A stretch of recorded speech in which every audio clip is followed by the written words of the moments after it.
200-300 metr aşağıda çek yazırlar. Burada adamları incidirlər, qayıdırlar geriyə. Sonra təzədən qayıdırlar yuxarı. Hamı narazılıq edir.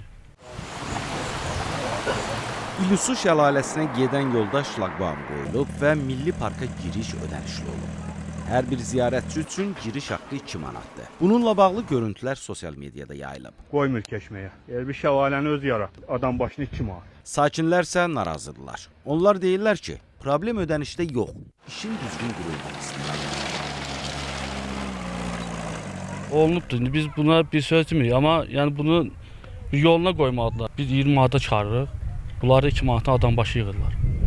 Yəni ya yolu düzəltmirlər, ya yola baxmırlar. Yolu özümüz düzəldirik, öz xərcimizlə. Bir həftə qabaq 300 manat pul xərcləmişik yola. Elə gəlib buramı şlaqbaum qoyub pul yığırlar. Altıda da bağlayıb gedirlər şlaqbaumu. Elə şey olar mı? Cəmaət gəlib şəlaləyə baxmaq istəyir, təbiətə baxmaq istəyir.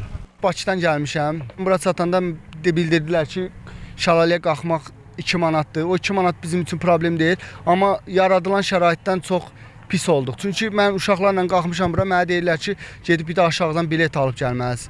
Yəni bu şəraiti yaradırsa axıra kimi yaradır. Sözü gedən məsələ ilə bağlı bildiririk ki, Azərbaycan Respublikası Prezidentinin 14 iyul 2025-ci il tarixli 664 nömrəli sənəcamına əsasən İlisu Milli Parkı yaradılıb və Ramramay şəlaləsi həmin Milli Parkın ərazisinə daxil edilib. Bütün milli parklarda olduğu kimi burada da ziyarətçilərə bilet satışı həyata keçirilir. Bildiririk ki, İlisu Milli Parkı yeni yaradılıb. Hazırda burada fəaliyyətin səmərəli təşkili, infrastrukturun daha əlverişli vəziyyətə gətirilməsi istiqamətində işlər aparılır və gələcəkdə də bu istiqamətdə ardıcıl zəruri addımlar atılacaqdır.